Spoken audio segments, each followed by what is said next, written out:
You're listening to They Shoot Films with Ken Mercer and F.T. Kosempa.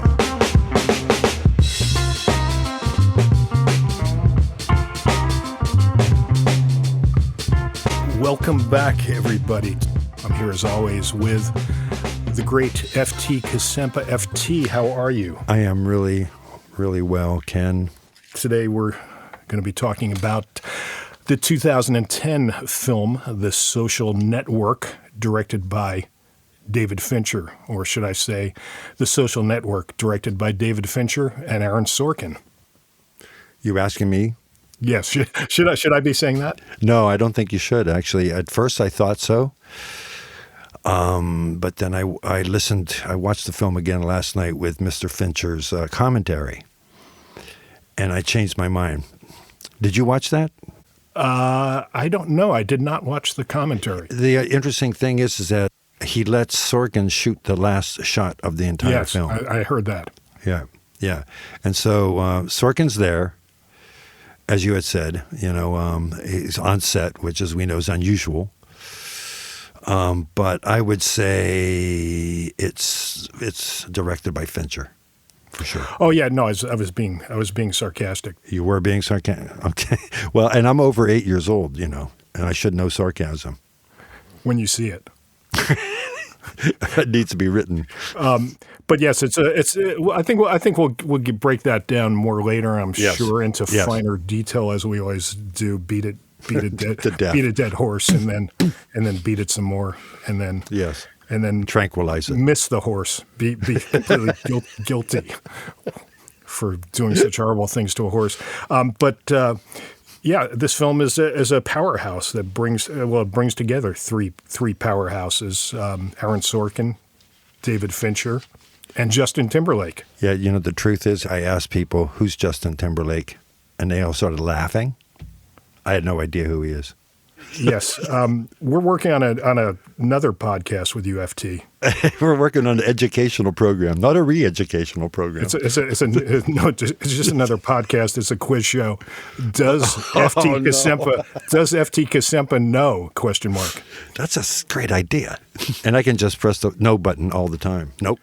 So sorry, they were laughing at you that you had not. Yes, you didn't. And then they and they clued me in. He was in a boy band and is a record producer. Kind of a big deal. At the time this film was made, he was a superstar, probably the most, maybe one of the biggest musical artists in the world at the time they cast him in this movie. How about that? The irony, if you like to if you like irony. If you like to suck on irony or sip on irony or savor irony, is that Justin Timberlake was the biggest musical artist in the world, making tons of money. And then, like most musical artists, his career was greatly diminished by the coming of Napster and musical downloading. Right, so the irony here that he is cast as Sean Parker, the founder of Napster. That is, yes. Or as the Stanford undergrad he sleeps with says, no. Sean Parker founded Napster. Nice to meet you. You're Sean Parker? Aha! You see, the shoe's on the other foot table, which is turned. And if I can jump ahead here, Dakota, I believe her last name is Johnson. Yes. No. Sorry, Frank. Just as this is another prep for the other podcast. Do you know who Dakota Johnson is? It's another Dakota without the name of Fanning, and a state. And there's two states. There's correct. But can you tell us why her last name is significant? Johnson. Yes. Is this a dirty joke? No, you can relax. It's not a dick joke. Can you tell us what? No, I can't, Ken. Seriously? Seriously. It's Don Johnson and Melanie Griffith's daughter. Go on. Are you being sarcastic now? I'm not. I don't know these things. That's why I'm here. Not only am I here to help the public, but I'm here to help myself. It's a self-help thing. Yes, you're here to help the public because by listening to this podcast, they immediately feel smarter. Sorry, FT. I crossed. I know we had an agreement that I wasn't going to make fun of you. I take the Tommy Smothers role seriously. So when this movie came out, and I had no interest in seeing a film about Facebook. It was bad enough having to deal with Facebook at that point, and even though I was anything that Fincher directed, I ran out and saw immediately. I was like, man, a movie about Facebook. But I did dutifully go out and see it in the theater, and was impressed and really liked it a lot. And my affection, my liking of it has only grown in the many viewings since then. But I don't think this film would have worked had David Fincher not directed it. I don't think this film would have worked without Aaron Sorkin writing the script. I think without Sorkin and Fincher, this is a bad TV project. Could be. Right. Yes. Can you say that these days? Can you say bad TV project? Because, is it pleonastic? Seriously, it's like a bad movie of the week without Fincher and Sorkin. Did you catch my fancy word there? My fancy word was pleonastic. So again, FT, for the benefit of the future podcast, you've got a role to play here, and again, it's the unknown soldier, the idiot savant. No, don't use that word. Remember, when you answered the casting call, it was idiot savant, which was the casting call. So what is that? What does that word mean? Pleonastic. Yes. Redundant. Oh, really? Okay. Yes, logically redundant. Oh, no, so I was not, what's the word again? No, what you meant was that, to say bad TV. Yeah, it's not really, you don't really say that anymore since TV is good. Yeah. First off, it needed Sorkin's script. That script is incredible. It's just fantastic. Yes. It's so well constructed. It's so witty. It's so smart. It's funny here and there, Yeah, and it moves right along. There's so many. I know we're probably going to talk about our favorite lines, but there's so many great lines it's insane. in this film, and I'm going to be quoting a lot of them through this podcast, probably screwing them up as I always do. But I actually got to use a line from this film in real life just last night. Oh my God! What's the situation? Well, I'm at a bar, of course, and you're lying. and this guy next to me is clearly, well, he's drunk and he's trying to start something, and I'm just backing, and then finally I kind of stand up and I say, I'm 6'5" and 220, and there's two of me. Well, my concern, if I was going to play that gambit from your point of view, my concern would be that he was so drunk that he was seeing double. And so, did you get a look at his face? Did he have a look of horror when he goes, "Why, Jesus, there are two of these guys"? And then you really fucked them over. You confused him by saying, "But I'm only one." Yeah. Yeah. Honesty is a policy. Not the right policy. It's a policy. It's a policy, here. like an insurance policy. It's a policy good here at They Shoot Films, but not a good policy. So many great lines, and again, the benefit of having Sorkin there on set. Well, I'm sure you saw. That they had the luxury of 3 weeks of rehearsals, and Sorkin's there the whole time. And you've got Fincher, who has the liability of not being a writer. I always think that writer-directors have the advantage if they can be good directors. But usually there's these great directors, Kubrick or auteurs, yes. Not even auteurs, but Hitchcock. Just directors, Ridley Scott. But they suffer so many times by having to wait for a great script that the writer is going to let somebody else direct it. But then I feel like they suffer because a lot of times a Ridley Scott, there'll just be things in the movie where I feel like, man, a writer-director would have scratched that line, just didn't work. And then you've got the problem of writer-directors who might not be that strong visually, and their work suffers because of it. But now you've got, like the old commercial, two great tastes that taste great together. And you've got Sorkin, who's this writer. What commercial was that one? What commercial? Two great tastes that taste together? Taste great together. Like what? Pepsi and Coke?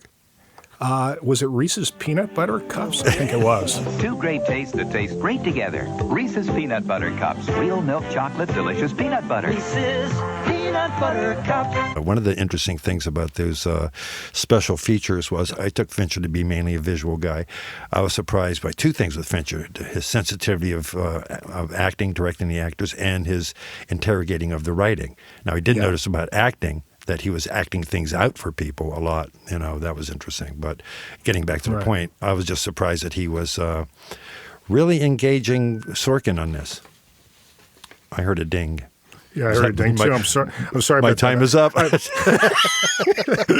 Thank you, FT. That was your easy bake oven. Speaking of two great tastes. But my point was, and I did have a point here, and I think was that they let Sorkin work with Fincher. I think was well, first of all, I think it's just the self-confidence that Fincher has obviously developed by that point in his career. Meaning that he felt that he can do anything. Collaborate and not be afraid of collaborating or sharing or anything else. That he had that confidence, which is a rare thing in the movie business. But plus, I think the reason probably for the collaboration is you've got Aaron Sorkin, who was a showrunner on so many shows, so understands the production process. West Wing, and is used to writing things and working with, like on the West Wing. I don't think Sorkin ever directed an episode, but clearly the directors were working with Sorkin. And I think this was not a typical Fincher film. Certainly, unlike Seven, certainly even. Expand on what you mean by that, FT. Just what I said. I mean, his films were. I can't expand on it. Just what I should. That requires me to. That should have been crystal clear. That requires me to know what other movies he made. That's asking too much. I think what you're getting at is that. I think what you're getting at. Well, compared to the Zodiac. Compared to Gone Girl, this is a very talky film. There's a lot of dialogue. This is like a chamber play, as opposed to a chamber pot, which we're both sitting on because these podcasts go on for so long. It's the easy way to do it. It's training, and a chamber symphony by Arnold Schoenberg.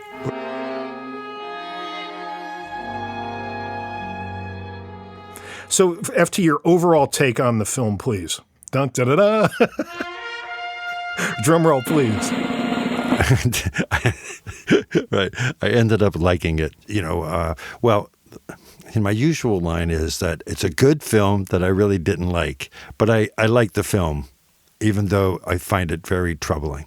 It's tricky who Zuckerberg is. The Zuckerberg character being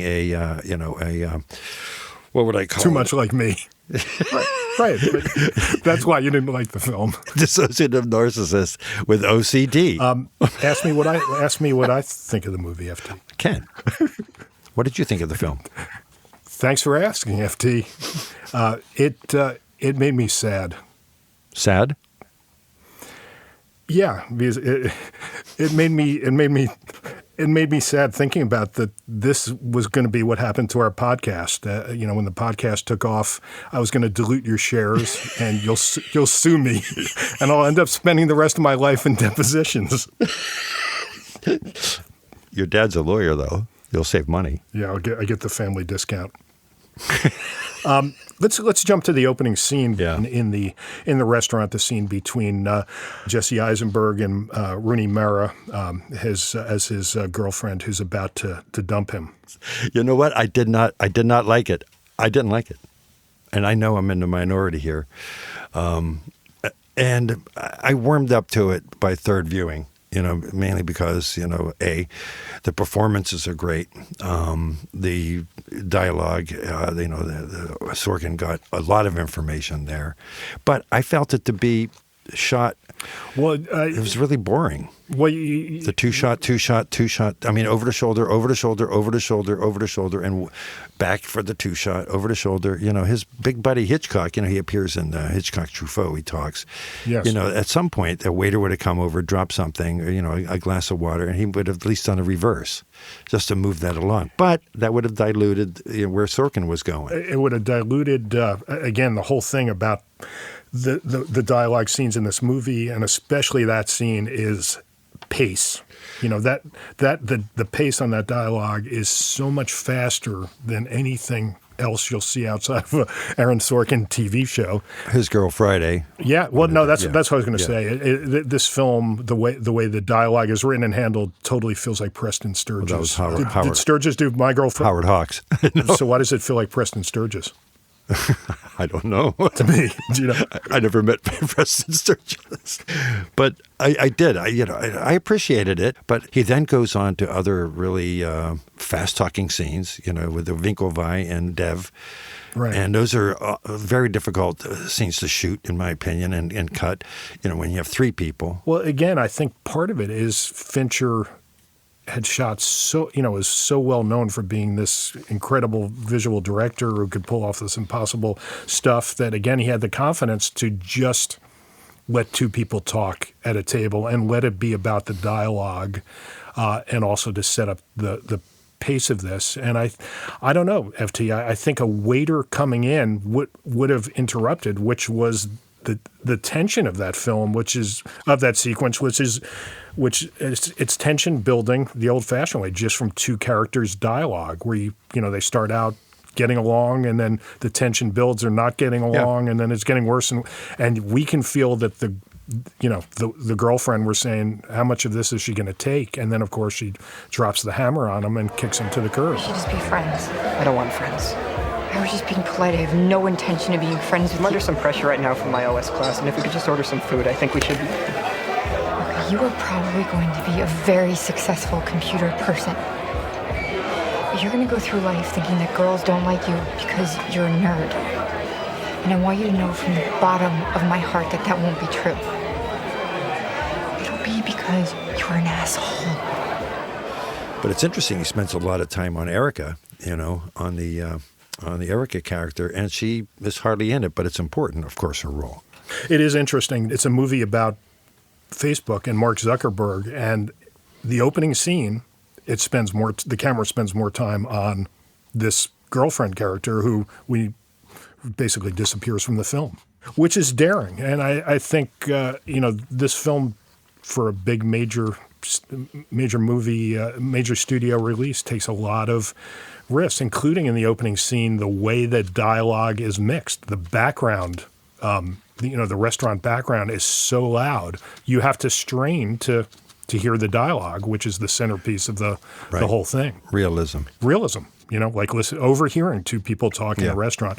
You asked a question, FT, and I always try to answer your questions. 99 takes. This scene, the Fincher did 99 takes. Yeah. Video. And Fincher is legendary for doing so many takes. The interesting thing, just so let me interject there. The interesting thing is that both of the actors in that first and throughout, they liked it. They thought it was incredible experience for them to mine the parts. And part of them knew that they were going for the exhaustion, and the deposition sequences. But in that scene, both of them said that was an incredible experience, that things were coming out by take 83 that, was important, Well, both Eisenberg and Rooney Mara were up and coming actors. They were not a De Niro or a Pacino. And I think that's A. And B, they knew by that time, after Jake Gyllenhaal's infamous experiences on Zodiac, it was well known about these incredible number of takes. So they knew it going in. But Fincher feels that when you do that many takes with an actor, they break down and they stop acting. And he feels that's more natural.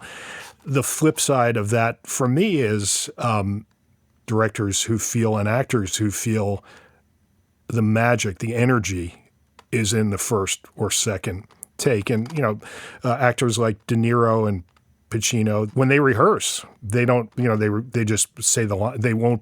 They don't use their energy because they want to save their energy for the take. And I think there's a lot to that. Again, I feel like the performances are flawless, but neither did I find magic like I'll sometimes find in, let's say, a Sidney Lumet film. Like, for instance, The Verdict, when Lindsay Krause is on the scene, on the stand, and, her scene where she says, "Who were these men? Who were these men?" Every time I watch it, I basically start to tear up, and because there's a real emotional power in it. I did not feel any of that in this film. Maybe none of the scenes really called for it, but I think you miss out on that magic when you're doing that many takes, and B, when the actor knows the first take is never going to be the take, so I'm not, they know they're going to get 80 million takes. Maybe. Was all I can say to what you're saying. I mean, there's no real cathartic scenes here, except maybe when Wardo blows up after his shares, where he finally comes and throws and confronts Mark. Mr. Sapp. Mark! He's wired in. Sorry? He's wired in. Is he? Yes. How about now? You still wired in? Full security. You issued 24 million new shares of stock. You were told that if new investors How came much along... were your shares diluted? How much were his? Remember, that's the highest pitch it gets, but, there's some moments there right around that area. I mean, that's where it really heats up for Sorkin. It heats up with the earlier in New York with Christie, with his girlfriend, But, there weren't any of these kind of same cathartic moments like Cassavetes moments, absolutely. I don't think it's that kind of a film. I mean, maybe you and I could find something that would absolutely work at take 20 or take 10. We don't know. Yeah. We don't know. I mean, Fincher's out looking for something. I'd like to see the footage. That'd be great. What I would like to see is Fincher cast Clint Eastwood and try to get Eastwood to do take 99. Thank you. Leaving the first scene and the Howard Hawks / Preston Sturges fast dialogue. I don't know why Preston Sturges is coming to mind for me, but it doesn't. Part of the issue for the speed was are you aware of how long the script was for this film, FT? My guess is 160. Good guess. It was. No, I really did not know. I just guessed. You swear? I can swear. Fuck. I just swore. That's unbelievable. Yes. So it was 160 pages. The studio said it had to be cut because, can tell the audience the rule of thumb for page a minute. Page a minute. Basically the page a minute. So no matter what. 160 pages. Hang on. It's 160 minutes. Just checking your math on that. Yes. I got the same thing. Yes. By the way, that was Fincher's. Fincher said that was his favorite line in the film. Right. So 160 minutes would be 2 hours and 40 minutes, and this film has a running time of 120 minutes. It was interesting when I went to rewatch this film the other night for the first time in about a year. I was set up. I was thinking, this is going to be a 2.5 hour. I remembered it being a 2.5 hour, 2 hour and 45-minute film. I was like, what? It's only 120 minutes? Yeah. And the studio said it's got to be cut down, and Sorkin said, no, we can do it. Right. We can do the whole script in 120 minutes, and Fincher had Sorkin come over to his house and read the script while he timed him. Oh, wow. And Sorkin read it in 120 minutes. And then ever since that point, then he kept bringing Sorkin back, and they timed out every scene, and he had timings for every scene. How about that? And when the actors did the scene, even if they, good performance, he'd be like, nope. Got to do it 2 seconds. He was a fanatic about getting every scene timed to make it fit. Well, to make it fit, but also because I think he did like the idea that it would be moving along at this clip, and they liked the speed of it. And it's interesting because it's the same as in advertising, where everything you write, has to be 60 seconds or 30 seconds, and everything's timed and then produced to time with stopwatches. Right. We need to move on, I think. FT, sorry, man. What? You were wrong. You were wrong. Here it was. You were. What did I do? The script was 178 pages. Oh, it was? So wait, I was wrong? You were wrong. Yes, you said 160. I know, and you went, exactly. So you were wrong. Because I'm such a nice guy. You're such a nice guy, quote unquote. And we can move on to structure, because what really, on the second viewing, was clear to me, that he was then going to go through, and this is Sorkin probably, that the next business, which is the hacking, was intercut with the final club party, where the women are bussed in. So there's cross-cutting going on back and forth, fast cross-cutting going on like crazy right there. After that, the whole thing gets cross-cut into the depositions, which is just brilliant. So the structure, that's the structure from there on, then it's the depositions back to the development of the product, and it all fits in that container. I thought, again, Sorkin being a writer's writer, as we said, pretty ingenious to structure. Basically, the whole movie is structured. The spine of the movie is this series of depositions. And it was interesting because he used that trick again somewhat in a very good movie that got lost because two movies came out at the same time about Steve Jobs, and Sorkin's was one of them. I think it was called Steve Jobs. It's the structure is the Apple meetings they have every year. And basically the whole movie is just one app backstage at one Apple event after another. Right. And just like this movie, that sounds like it would be boring as hell, but Sorkin makes it work. Yeah, I will say, though, that it was a little confusing to me about who was being deposed. I didn't, even though it was said, I'm being sued by two people. Well, imagine how confused you would be if you were a lawyer and you'd be saying, why are there all these people in a deposition? So it is confusing. It was unclear to me in the first viewing because at one point he kept on going like, wait, the people are changing. Speaking of two lawsuits, do you know what became of the Winklevoss? They changed their name to the Twinklevoss. No. Yes. Oh, no, I do not know, except that they got $78 million or whatever from this, whatever it says at the end of the film. To quote from the movie, sort of, to paraphrase a quote from the movie, 78 million isn't cool. You know what's cool? You. $7 billion. That shut everybody up. So, as you said, they got $78 million in their settlement from Facebook, correct? Something like that, yes. So they take the $78 million and invest it in Bitcoin. Right. Which seemed, and for a while it was not going well for them. But I looked at it before coming on this podcast. So they have they currently have 700,000, as of the date of this podcast, 700,000 Bitcoin. FT, do you know what the closing price of Bitcoin was today? I do not. And again, we're going to date this podcast.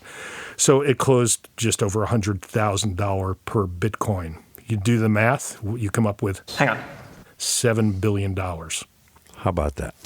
Now I see why you wanted me to ask. What's this have to do with the Winklevi? Right. Yes. What I kept on seeing was that interesting cut during the dinner scene with Sean Parker. When he goes, you know what is cool? And it cuts to Eduardo going, 1 billion. I stopped and I went, that's cool. Don't have Sean Parker say it. Go back to the deposition for one word. $1 billion. And then go back to Sean Parker. That was that was strong.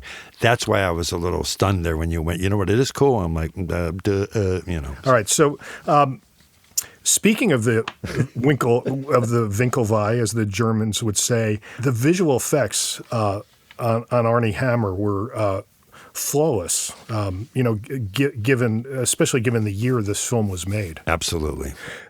One scene that really grabbed me, and again, FT, I want to make sure you didn't miss any of your scenes you want to talk about.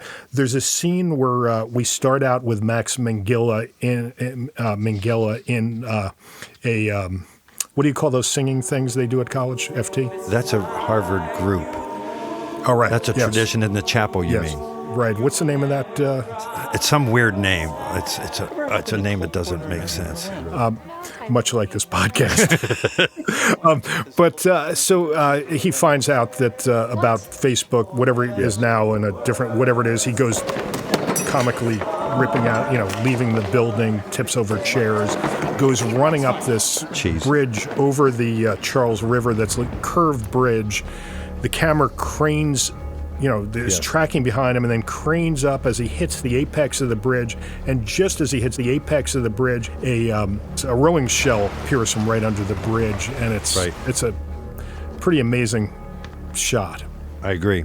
I was thinking, man, how many takes did it take them to get that shot, to get the timing of that rowing shell right at that perfect moment? And again, having, they'd have to light the rowing shell. It's just an incredibly difficult shot. And I was then started thinking, I'm wondering if the whole thing was done with visual effects. Because when you look at the credits for this film has a ton of visual effects. For a movie of people talking in rooms, yes, there was a huge visual effects crew. And the regatta sequence. Apparently half of that was visual effects. It wasn't just shot there in England. He couldn't do the close-ups there. There was a lot of composites done there also. Yeah, I agree. Moving on in the film, there was something that I did not like in this opening section, and that was the treatment of Eduardo's algorithm. When the algorithm, he has to write it on the glass, the window. Yes. And maybe it just seems even worse in 2024, but I can tell you A Beautiful Mind had already come out then, which featured Russell Crowe writing formulae on glass. And we'll have to check the dates. I think Good Will Hunting had already come out by then, which featured Matt Damon writing at Harvard windows on glass. And I'm wondering if this whole thing is just a product placement. Of glass companies? Windex. Having movie characters write on glass to sell more Windex. Yeah, I don't know. It would have the opposite effect of me. I'm never going to wash my windows because when I have a big idea, that's the only place, the first place I'm going to write it. I wonder if anybody's ever done that. A movie, a satire where you have the brilliant mind guy coming out, working on for weeks without eating, without coming out of his room to come up with the formula, writing on the window glasses. Finally comes up with it, goes out to get a sandwich, comes back, and the cleaning guy is putting his bucket back in and leaving the room, and the windows are clean. What flashed in my mind was, the formula was so long, you had to go into the next room. And then by the time he came back for the first room, the guy had wiped it off. All I have is the ending.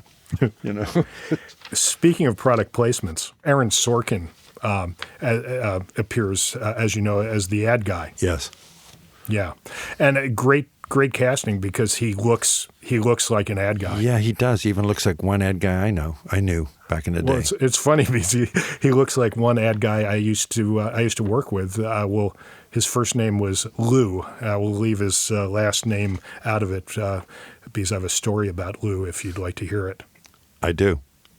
Yeah, so Lou, back at this New York agency I used to work at, was a management supervisor, a.k.a., senior account guy.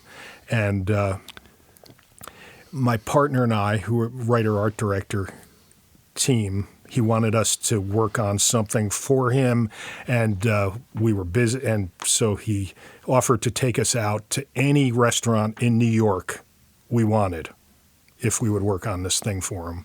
And we accepted his offer. We were kind of young, starving people in Manhattan in the 1980s, and we picked some really expensive New York steakhouse. Mama Leone's. Is the Post House? Was that an expensive steakhouse? Peter Luger was something like that. So we go out, we have this lunch. And the waiter brings and sorry, I should have set this up. So this guy is a very waspy, even though Sorkin is obviously not waspy. This guy is a very waspy guy. Lives in Westport, Connecticut, or Greenwich, and Paul Stewart suits. Yeah. The waiter brings the check at the end of the meal, gives it to Lou. Lou takes out his very expensive wallet, takes out his American Express card. Very expensive American Express card. Very expensive American platinum card.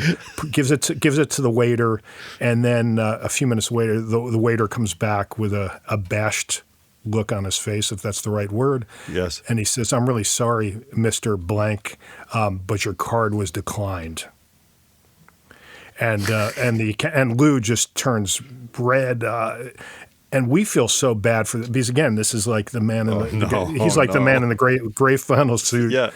And so I'm immediately like, "Oh, don't worry about it, Lou. I'll pay." And so I pay for it, and it's like a fucking week's worth of my salary. Sucker. Yeah. No, and then we find out like a few months later from somebody else. He pulls this. He carries around a dead American Express card to pull this stunt with. Unbelievable. And apologies, Terrence Sorkin. I did not mean to imply him really. Yes, that he was like that. Yeah, because he looks exactly like him, and he wears expensive suits. I thought you were going to say that he puts his expensive American Express card down on the expensive plate held by the expensive floor. As he walks back to the expensive cash register. Sorry, I was just trying to paint a picture. That no, it was beautiful. It was good. It was good. And I got a little vibe about it, but it was good. It worked. It was a good one. So, but you were talking about the algorithm, though, being written on glass. When at the end, right before Eduardo's going to get hammered, he goes, remember the algorithm that I wrote on the window? Peter wants to throw us an amazing party when we hit 1 million members. It's going to be out of control. You got to come back for it. 1 million members? Yeah. Remember the algorithm on the window at Kirkland? Yeah. Him saying that just struck me as unnecessary. That was the only. I went, that's cheesy. Remember the algorithm on the window at Kirkland? Anyhow, there's another thing. Sean Parker being across the street. Sean? Mark, do you live here? Yeah. Do you? We were right across the street. We saw the chimney. Yeah. Is anybody hurt? You live across the street. Struck me as also a little bit fortuitous. You know what I mean? I'm just saying what bothered me. Yes, I didn't. It did not strike me as fortuitous. It struck me as ridiculous. That Zuckerberg picked that house to be across from Sean Parker. You're adding to that. I mean, yeah, I guess it really doesn't work, especially because it was actually his girlfriend's house. Right. So let's move on. Let's move on to the Larry Summers scene. I was surprised to find out because it seemed like this is Sorkin.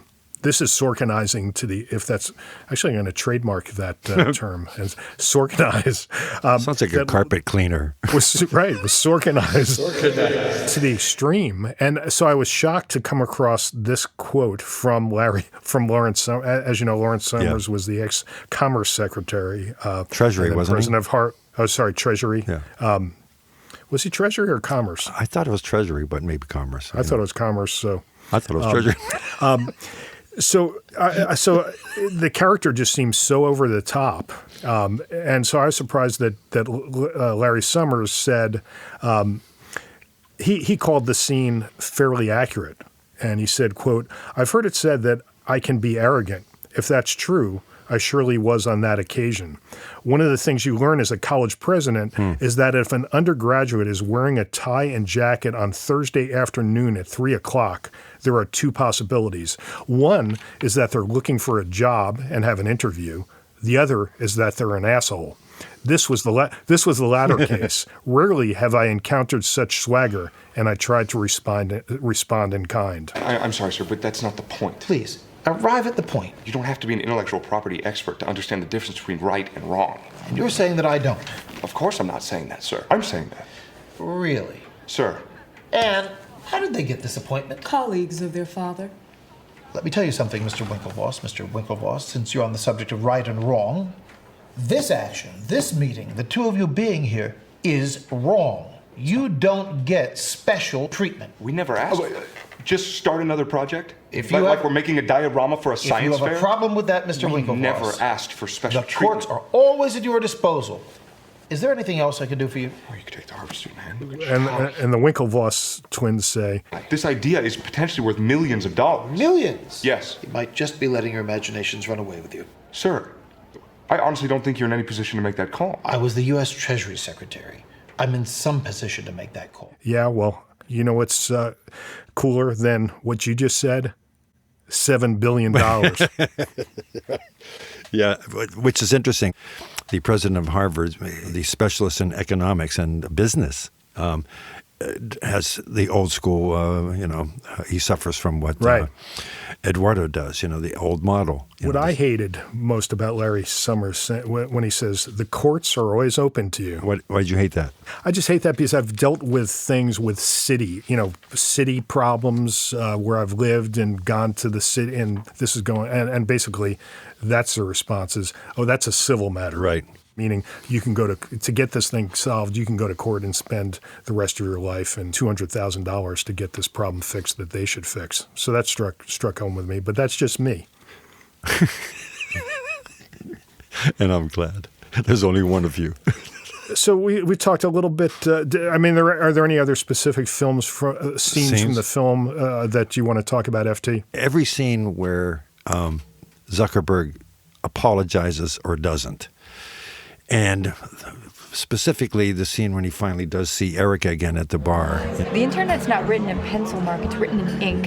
And you published that Erica Albright was a bitch right before you made some ignorant crack about my family's name, my bra size, and then rated women based on their hotness. You write your snide bullshit from a dark room because that's what the angry do nowadays. I was nice to you. Don't torture me for it. Right. But when he comes back from that, Eduardo goes, Hey, that was great. That was the right thing to do. You apologized, right? Now, this is a piece of film, a piece of video that I looked at several times back and forth in an editor. I kept on going back. And knowing Fincher, it's like, 40, take 44, whatever. He does slightly nod, I felt. And then I'm looking at it again, I'm going, no, he doesn't nod. Yes, he does. He changes the subject. We got to get going, blah, blah, blah, back right. to work on Facebook. But, then there's the scenes where he sort of, offhandedly apologizes in the first scene. God, the reason we're able to sit here and drink right now is because he used to sleep with the door guy. Door guy. His name is Bobby. I have not slept with the door guy. The door guy is a friend of mine, and he's a perfectly good class of people. And what part of Long Island are you from? Wimbledon? Wait. I'm going back to my door. Wait. Is this real? Yes. Okay, then wait. I apologize, okay? I have to go study. Erica? Yes. I'm sorry, I mean it. I appreciate that, but I have to go. He apologizes when he is in front of the board. I've already apologized in the Crimson to the ABHW, to Fuerza Latina, and to any women at Harvard who may have been insulted, as I take it that they were. And then he points out the security hole. As for any charges stemming from the breach of security, I believe I deserve some recognition from this board. On how they should congratulate him, Right. And then there's the scene where they're having the hack off, as I called it, when he's hiring people from Facebook. Yes. Can I ask, what part of the intern's job will they need to be able to do drone? You're right. A more relevant test might be seeing if they can keep a chicken alive for a week. That was me. There. Those are like the four, and that was maybe the most serious, the most sincere time where he recognized, I thought the other ones were just he was doing what was socially expected of him. Again, as a dissociated narcissist that he is. Yes. In this, Does anybody, it was joked about, does anybody mention Natalie Portman in the film? Well, no, the setup is somebody says... And Mark was the biggest thing on the campus. It included 19 Nobel laureates, 15 Pulitzer Prize winners, 2 future Olympians, and a movie star. Who was the movie star? Doesn't matter. But there was a take where somebody was, and I didn't go back to it when I was watching the special feature, somebody whispers to the fellow to say, like, that's Natalie Portman. And I don't know if it was in. Okay. Yeah. I don't know if it was in it. I didn't want to watch it the fourth time and just go through those. Right. Yeah. I don't think it's. I don't the think face it's in the mash. film. Right. I don't think it's in the film. Right. Speaking about the scene where you talked about they when Facebook takes off on campus, they attract these two Asian women, which leads to one of my favorite lines in the film, which is when Christy, right, or Chrissy, what's her name? Yeah, Christy. Yeah, Christy, Eduardo's girlfriend, starts acting really psychotic. There's a fantastic line after I think. I forget, it's after she lights his bed on fire or before. Eduardo says, So how is Christy? To Mark. Christy's crazy. Is that fun? No, she's actually psychotic. She's insanely jealous. She's irrational, and I'm frightened of her. Still, it's nice you have a girlfriend.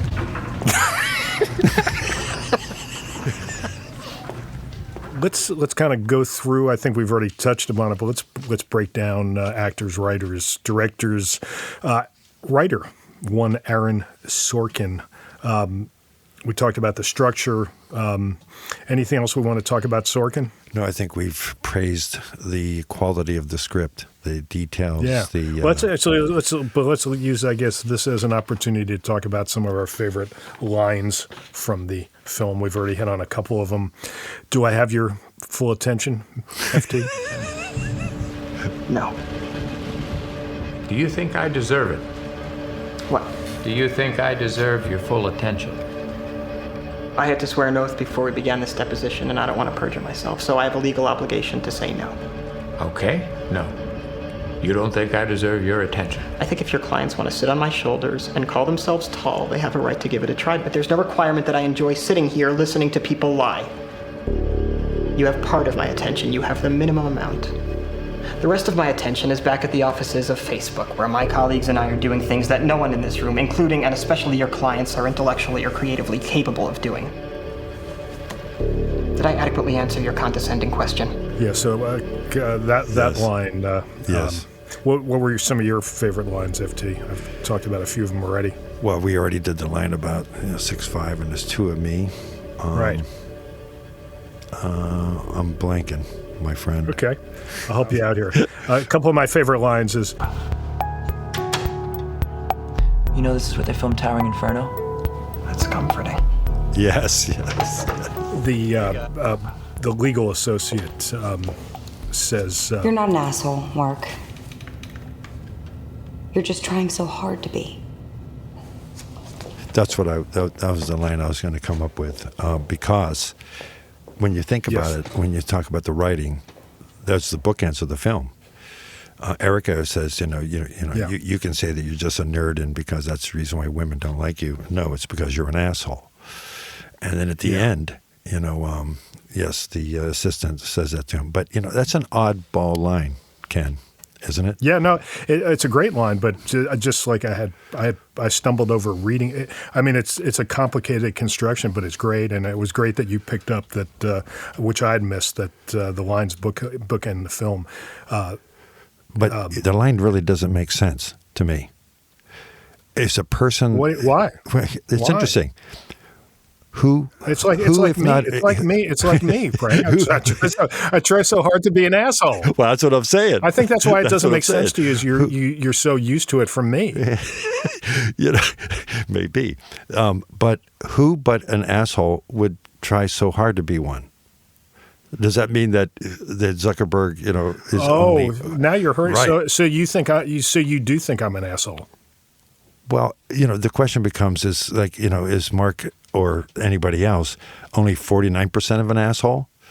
That if he was 51% of an asshole, he wouldn't be trying so hard? It's an odd thing. What does it mean to try to be an asshole? What does it mean? I think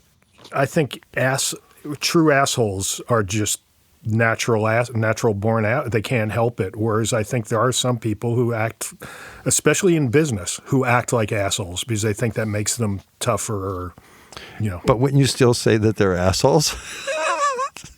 Well, I hope you wouldn't, FT, because again, I act like an asshole, but I'm acting like one, and I feel like I'm a really, really, really good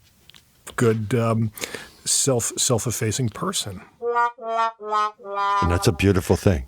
But you do get my point, Yes. Is he, because this brings up, then what is he? Is he, in any sense, a hero? And this is talking towards Aaron Sorkin's intention about the character. Is he he's not a hero. Is he a villain? Is he a scoundrel? No, he's not intentional. It gets on that. Is he an anti-hero? I was struck by the Internet Movie Database. He was the hero that America needed at the time. What, like Patton? The Internet Movie Database says, we were going to get onto genre, right? But I think we're well past genre at this point. Well, it's interesting because if you take the accepted genre of a biopic, then you compare it to another one that Internet. I would not consider this film to be a biopic, but Internet Database does.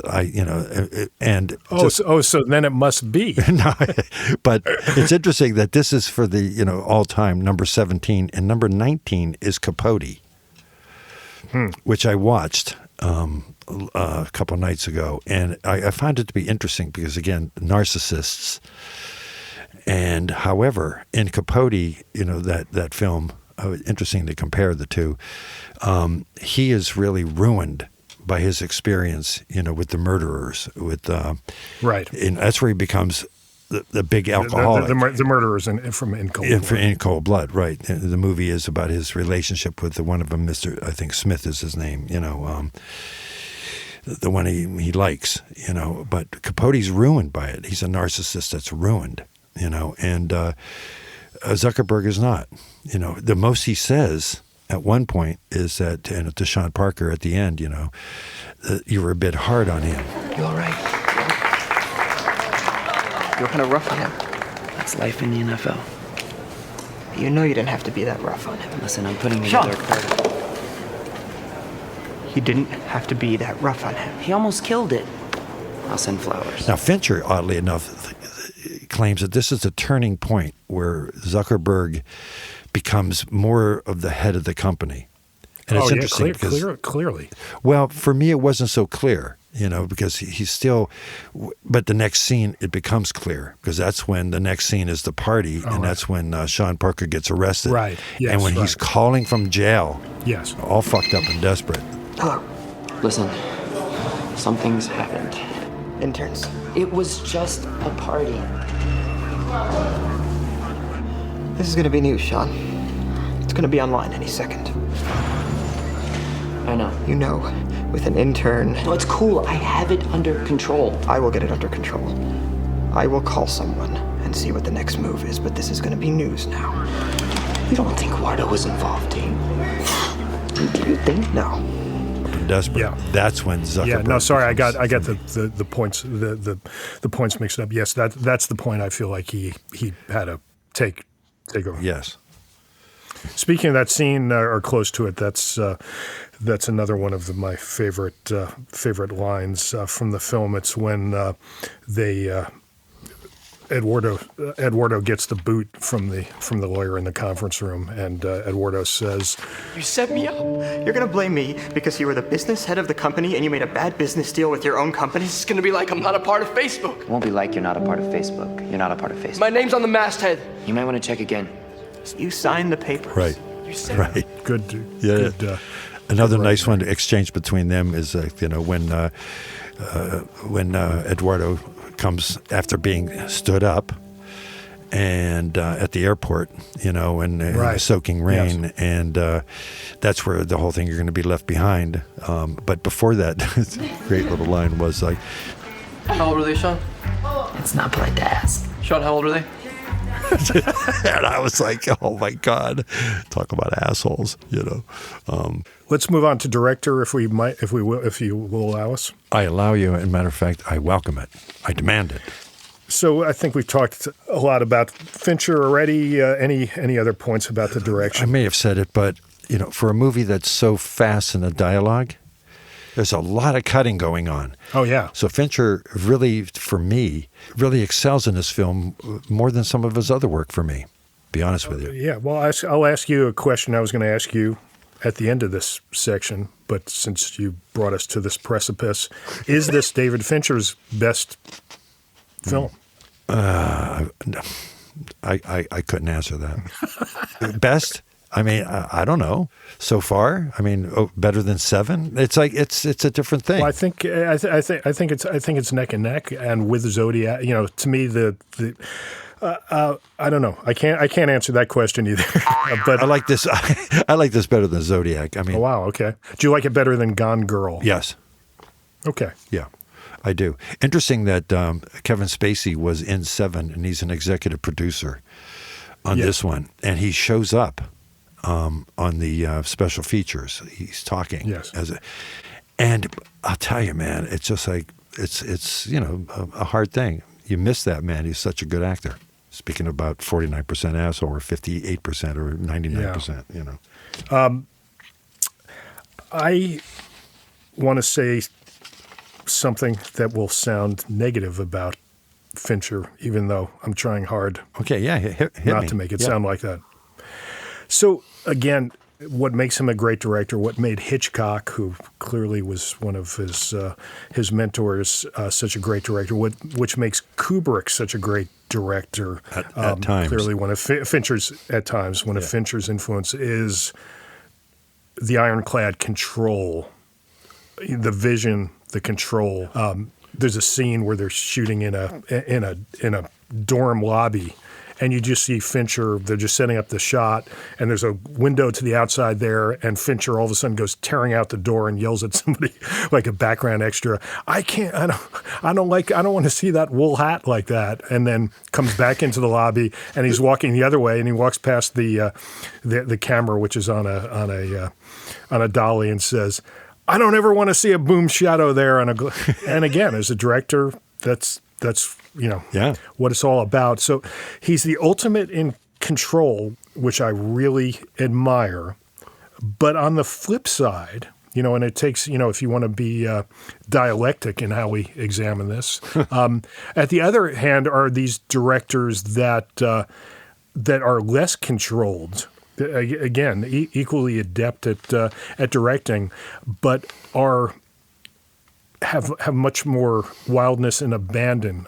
Paul Thomas Anderson, David O. Russell, somebody else that I'm not thinking of. Tarantino is the obvious choice here, and there you feel like they're really accomplished director. They do incredibly technical, but that there's this freedom and wildness and improvisation, and you never and so there's an energy that comes from that. Whereas and it's two different styles, but it's illuminating, I think, to look at the two ends of of that spectrum. Your thoughts, FT?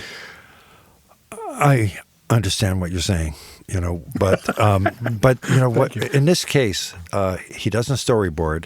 You can tell he's working the shots out, given the situation. Or we don't know if he's storyboarding, but what's Fitzgerald's? I would find that strange, because certainly later he was in his.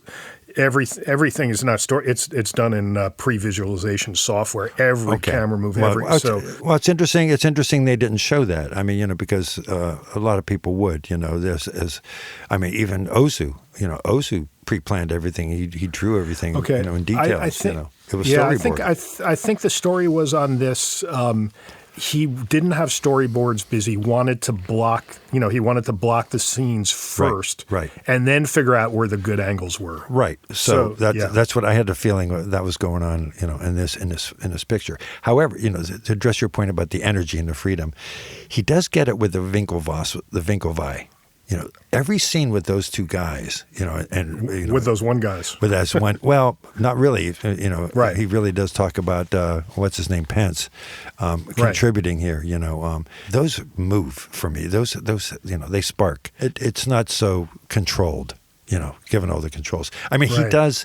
What's Fitzgerald's line in the Last Tycoon about having the totality of pictures in your head? He does. Yes. Yeah. Oh no. Yeah. Clearly. So I think probably what happened with this film, and I think it's an excellent approach to say, okay, I'm going to block the actors, I'm going to see where the move, and then figure out where the camera is going to go. So I think since this was such a dialogue-heavy film, he let those dialogue-heavy films evolve that way. But clearly, for a lot of the other the Henley Regatta, everything else, anything with action, I would think they were storyboarded. And even in the hacking scenes in the Harvard dorm room, where the cameras, doing these, and again, probably visual effects came in, these moves around and through furniture, very reminiscent of a film he would later do called Panic Room.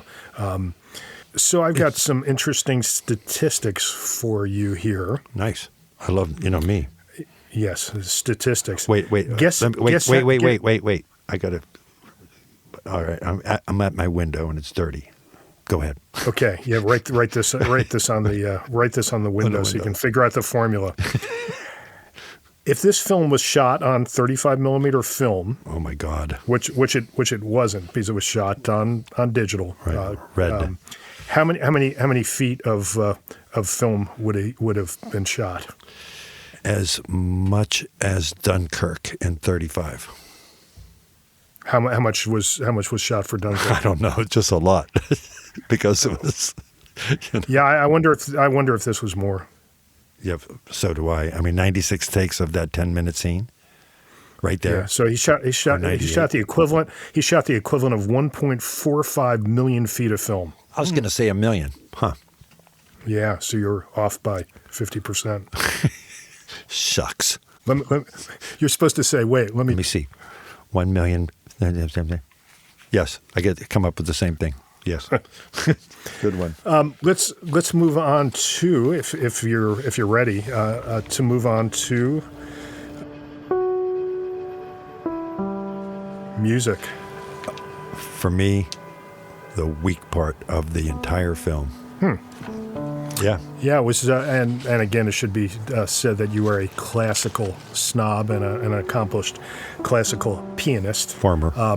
But yeah, the soundtrack was revolutionary for its time and has really influenced movie soundtracks from that point on. You can still feel the after effects of this. Since you're not a popular music film, do you know the popular music fan, FT? Do you know the composers? No, I don't. No, I do know. Yeah. Go ahead. I do know that there were that little piano motif at the beginning. That, according to Fincher, he wanted the title sequence to have a Elvis Costello song playing over it, and he was talked down of that for that little piano motif that appears 4 times or 3 or 4 times in the movie. At key moments. Just but then it's songs, right?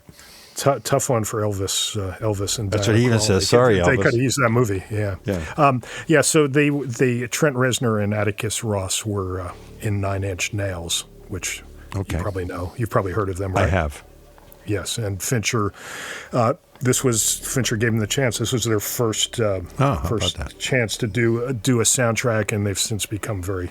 They've done a lot more films after that. Fincher had directed a 9 Inch Nails, at least one 9 Inch Nails video, if not more, and then gave them the chance. And again, when you talk about daring, and we talked about it under a few contexts, choosing them to do the soundtrack was a pretty daring choice. I'm sure he had to fight the studio on it. Right. And like I said, it was a big turning point in film soundtracks. Well, it's interesting, as daring as, doing a CGI on the Winkelweih, you know what I mean? But musically, one of the weakest things that I didn't understand, since it is in my my purview of the classical music, at the, what do you call it, the Regalia, right? He chooses Regatta. Sorry. Yes. Peaches and Regalia by Frank Zappa coming out. You need to get this straight, FT. You need to dress up in your finest regalia when you go to the Regatta, not dress up in your finest regatta when you go to your regalia. And don't bring the ricotta to the Regatta. The music he chooses at the now you got me going at the Regatta is. Edvard Grieg, who was a relative of Glenn Gould's, according to Glenn Gould, Grieg's Hall of the Mountain King. A strange arrangement of it. Now, I know I love it when you ask me a question. What movie made this motif? What movie made this famous? In a very sinister way. Wait. You ready? You got something? Yeah, go ahead. Fritz Lang's M Oh, really? Yeah, it's Oh. what Peter Lorre is whistling, and it becomes sort of Wagnerian, the leitmotif that you don't even have to see Peter Lorre. You hear the whistling of that motif, and then Right, the great right. scene, you just see the little toy ball going into the grass, and the balloon being stuck in the wires. I find that to be such an odd choice for somebody like Fincher that knows everything. He knows a lot about film.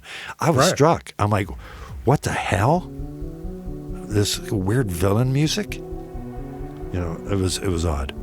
So I couldn't the argument be there that he wanted to? The whole way that's filmed, the lighting, there is a very sinister undertone to that scene. You mean when they're rowing? Yes. Okay. The regatta. I felt like it was not supposed to be a happy. It was not. It was not. Well, a they were happy losing. regatta. Right. They were losing. Which was symbolic. I hate to use the word. It was symbolic of what they then have revealed that Sean Parker. You rarely see a race of that length lost in such a close distance. It's said 15 times. I've never seen a race that close. I've been coming to Henley for 30 years, and I'd never seen a race that close. Have you? Have you seen a race that close? It pisses them off, as it would a true athlete. No, Your Highness. Mile-and-a-half races are more commonly won by a boat length. Brutally close. Oh, I just wanted him to tell me a couple more times how close the race was. Just brutally close, brutally excruciating. You know what upset me the most? Yes. So they have the scene. They actually have Prince Albert in the movie, and they don't fucking do the Prince Albert joke. And they can. That's what they should. I know. Do you have dried fish? Water them. See, there's a. Go ahead. If I had directed this film, and I would have the way I would have done it. Okay, you would have the regatta, right? Yes. And then there would have been the thing afterwards, and they had lost or talking to their father. It's stuffing their faces with the ricotta. And and then somebody would have said, Is Prince Albert here? and somebody else would have said, he's in the can. and then the Winklevoss twins would have said, well, you better let him out. Let's move on. Cinematography. Wait, no. I don't want to move on because there's something interesting also there. What's on the side of the boat? Or what are they called in this? It's called a shell. The shell. There's a ad placement is on that shell of an interesting company that is going to because we haven't spoken about the Victoria's Secret echoes yet and that whole parable that Sean Parker tells. The cold water. But on the boat is Polaroid. Oh, yeah, it struck me. I was like, oh my God, these guys are left behind on the Facebook because, it's after this that finally Cameron says, let's sue. Fuck it, let's sue. But Polaroid was a company, instant, as we all know, was left behind. Yes. And that was deliberate. Good point. Good catch there, FT. Are you ready to move on to? Oh boy, I am. Oh, I'm glad. Hey, FT, it's very rare that I praise you. So I know that. I'm just trying to. That was not sarcastic enthusiasm. It was sarcastic. Cinematography. So this was shot by Jeff Cronenweth, son of the great Jordan Cronenweth, and Jeff was Jordan's assistant, and then has done incredible work. FT, any notable Jordan Cronenweth films? No. Little film called Blade Runner, one of our favorites, Cutter's Way. Cutter's Way. Also a very cult film. One of Tarantino's favorites, Rolling Thunder. Yeah. The great film with William Devane that Paul Schrader wrote the screenplay for. Also did a lot of great work. But Cronenweth came up and had worked with Fincher a lot on Fincher's music videos and the commercials, worked with Michael Bay and the other directors at Propaganda Films that Fincher was a partner in, and has done fantastic work. And I thought on this film it was pretty amazing in that when you watch the making of stuff, Of course, the videographer is shooting the sets as they're shooting the movies. And as I looked at the sets as captured by the videographer, I said, this doesn't look very good. And usually you look at a set or you look at something you're shooting. If it doesn't look good, if you're sitting there hoping, oh, well, when it's on film, it never works that way. Yet in this case, and I would credit Cronenweth. The lighting was fantastic on this film. Yes, it was. All right, so wait, you're a little unclear. Well, you saw the special feature. Yeah, I did. The restaurant scene with Sean Parker. Did you think that set on video looked fantastic? No, right. absolutely. Almost every set, absolutely. Right. You know. No, and it was really, it's really amazing. One of the first deposition scene looks fantastic. Yeah. And to make a conference room look great. Yes.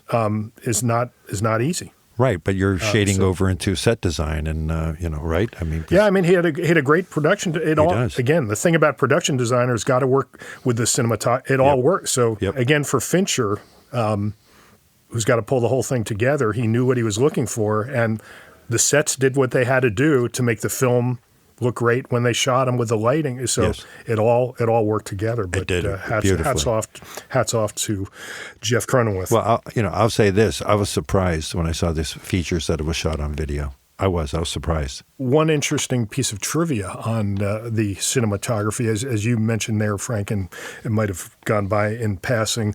He shot these with red cameras, red ones. Not my favorite camera, but again, the results here speak for themselves. Yeah. The reason why red cameras were popularized, aside from being one of the first digital cameras, was that you could buy them.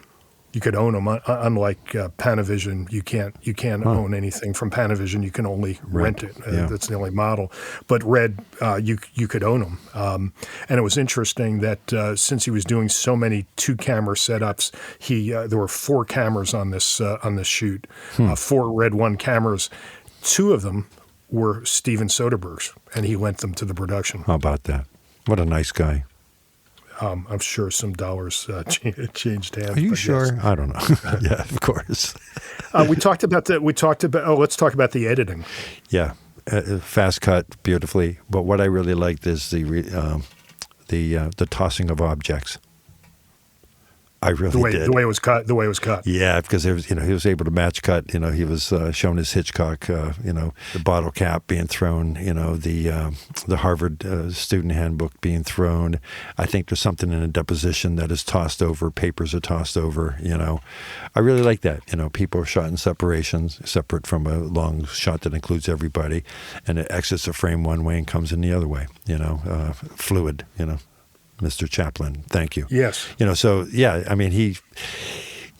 did a number of things to perk this thing up, without it being typically like in Seven, any action sequence. You know what I mean? Yeah. He added action, where he could, and it worked. Yeah. Yeah. I think the editors won an Academy Award for this film, if I'm not mistaken. Kirk Baxter and Angus Wall, who worked a lot with Fincher, and then I think.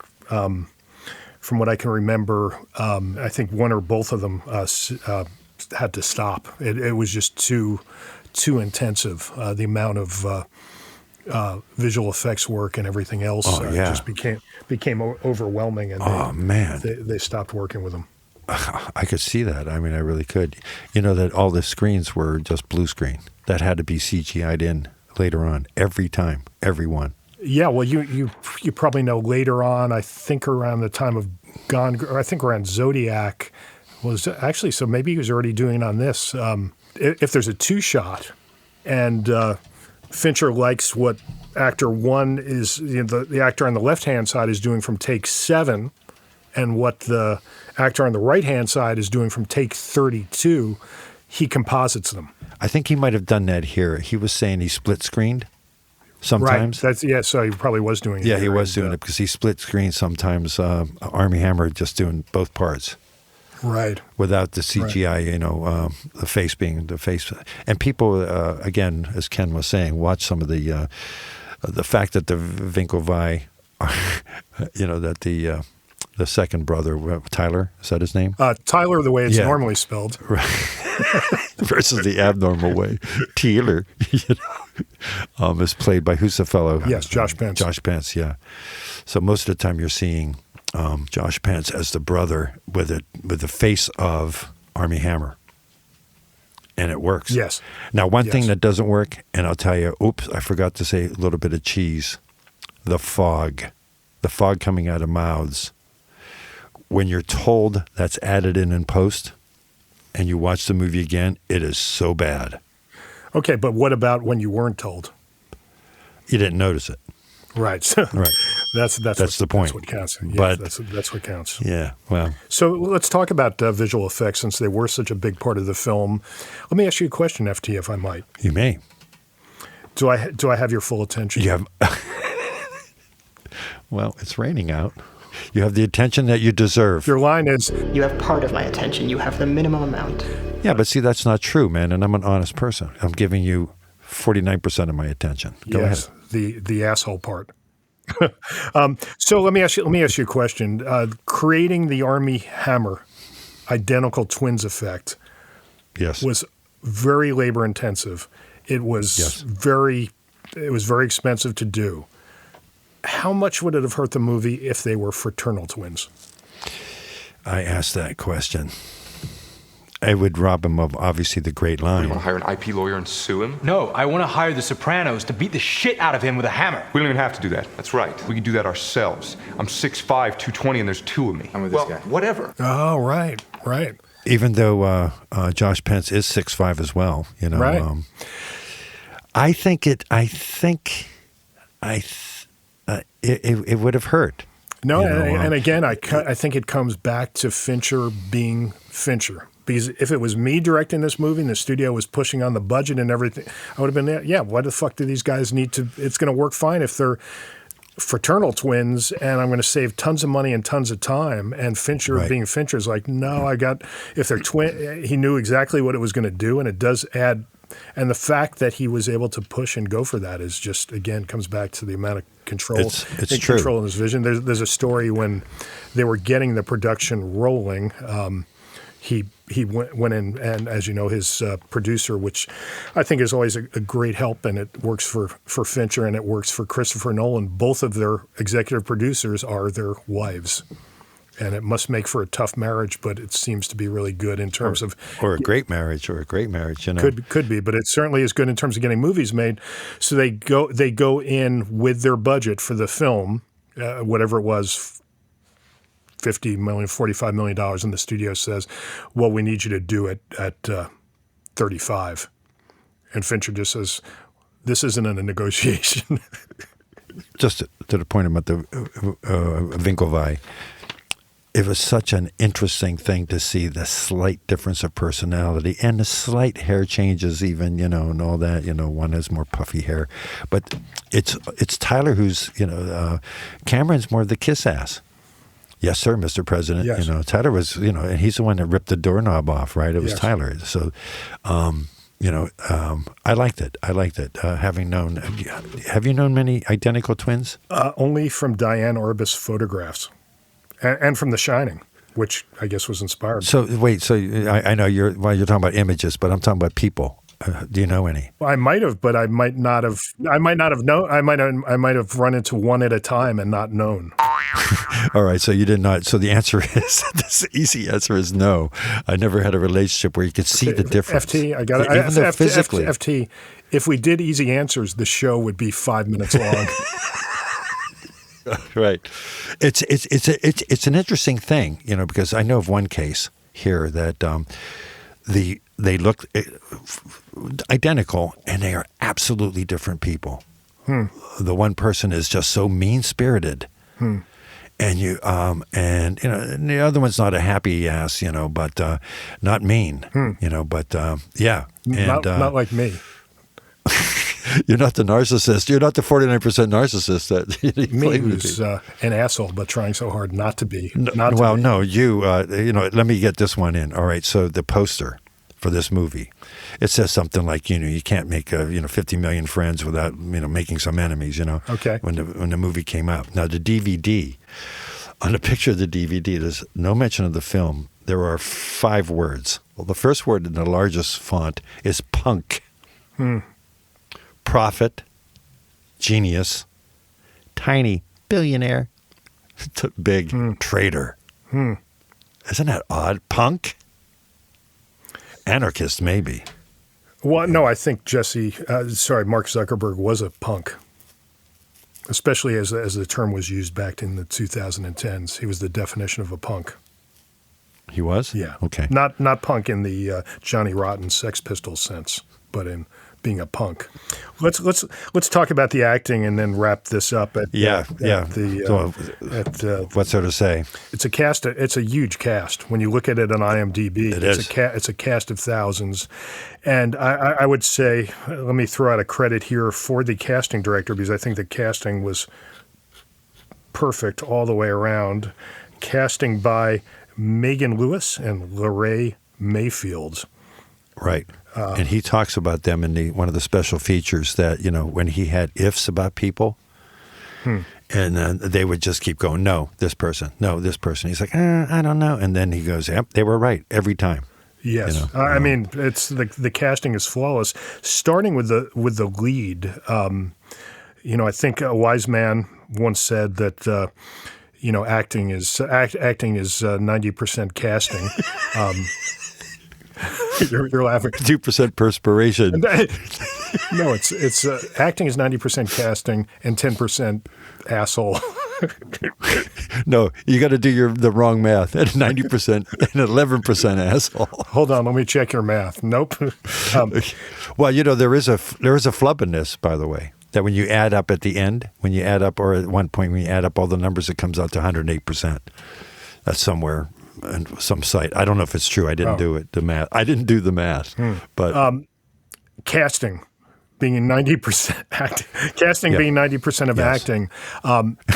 Eisenberg is. I can't think of anybody else who would be more perfect to play Mark Zuckerberg, and not just physically, but just. Again, as the Aaron Sorkin-ized version of Mark Zuckerberg, he was just perfect. Yes. Andrew Garfield was considered. Yes. I think Garfield could pull it off. I think he's one of our most underrated actors. If you've seen his variety of roles, he's quite a talented actor, as he is fantastic in this movie. You may or may not know that he is a Brit. Yeah, no, it's clear from the special features. Yeah, it's odd. Who are the other actors who stand out for you, FT? All the leads, every one of the leads. And so if we're talking about smaller roles. Rashid, what's her? It's Rashida Jones. Rashida Jones, yeah, he really praised her for being able to sit as an extra. But she has the big line at the end, the big lines there. No, I thought I thought she was perfectly cast, but she looked too old. She looked too old to be a second-year associate to my eyes. I mean, that didn't bother me because some people come back later to right. Yes, law. no, it's definitely possible, but I thought she was great. One of the standouts for me, since we're talking about the lawyers, was David Selby. Right, which one's he? Gage, the actor who delivers the line. Do I have your undivided attention?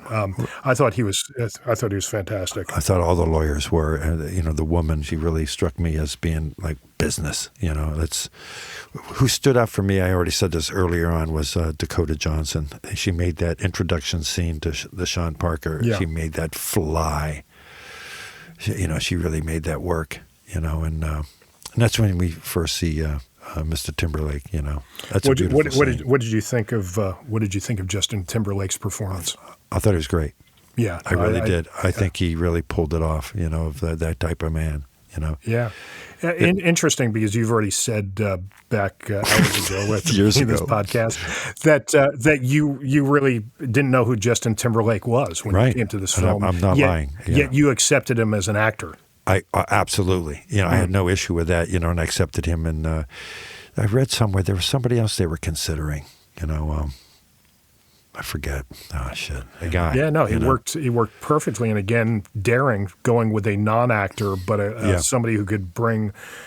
I don't know if a straight up actor could have brought to the part what just Well, JT. somebody brought could to it. have, somebody could have, but it was, he did, Yeah, Stallone would have been perfect.